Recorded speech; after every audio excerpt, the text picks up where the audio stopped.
Halo teman-teman semuanya, perkenalkan saya Namcai Ramadhani dengan NIM 07011282429146.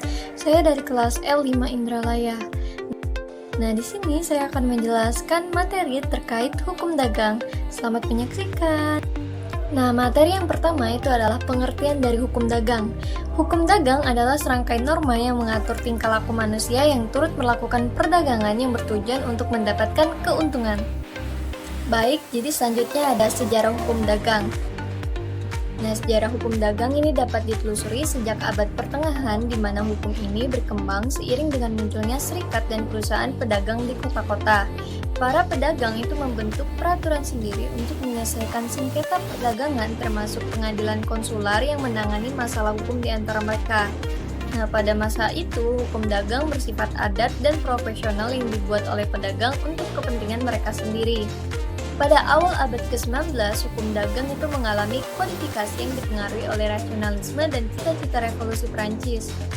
Proses kodifikasi ini bertujuan untuk menyusun semua aturan hukum dagang dalam satu kode hukum yang lengkap dan tetap meskipun bertentangan dengan sifat fleksibel hukum dagang sebelumnya.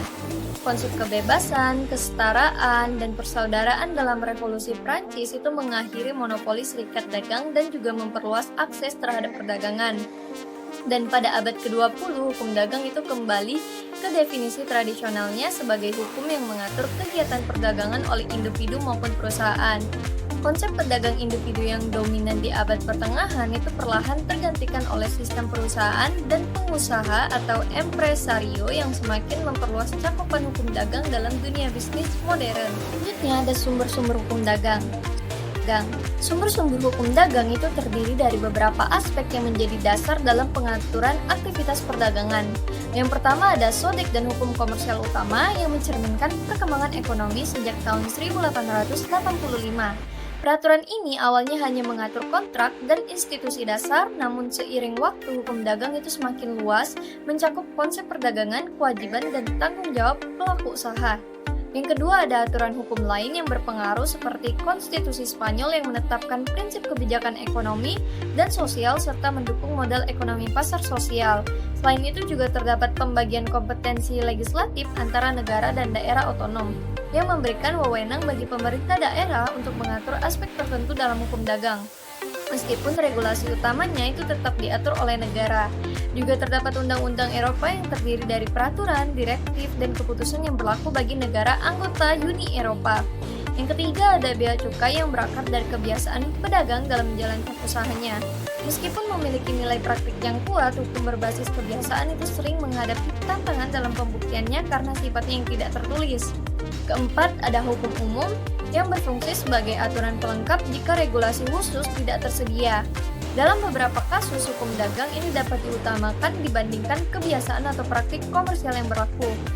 Keseluruhan sumber hukum ini membentuk landasan utama dalam pengaturan perdagangan dan bisnis di berbagai daerah untuk memastikan kepastian hukum dan keadilan dalam aktivitas ekonomi.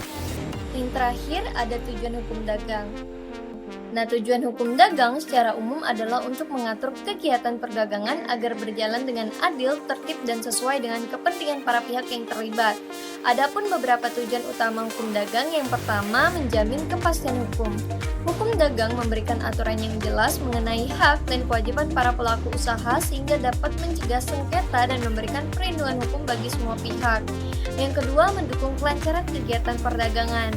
Dengan adanya hukum dagang, transaksi bisnis dapat berjalan lebih lancar karena adanya aturan yang mengatur kontrak, pembayaran, distribusi barang, dan aspek lainnya. Yang ketiga, melindungi konsumen dan pelaku usaha.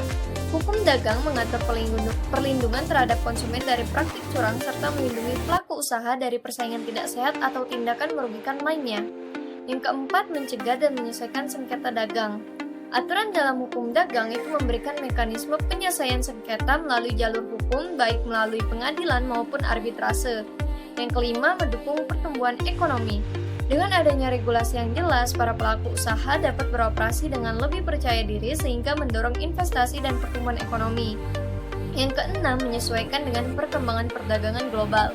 Hukum dagang terus berkembang untuk menyesuaikan dengan dinamika perdagangan internasional seperti peraturan ekspor-impor, e-commerce, dan transaksi digital. Sekian penyampaian materi dari saya. Saya mohon maaf apabila terdapat kesalahan kata. Saya akhiri. Terima kasih semuanya.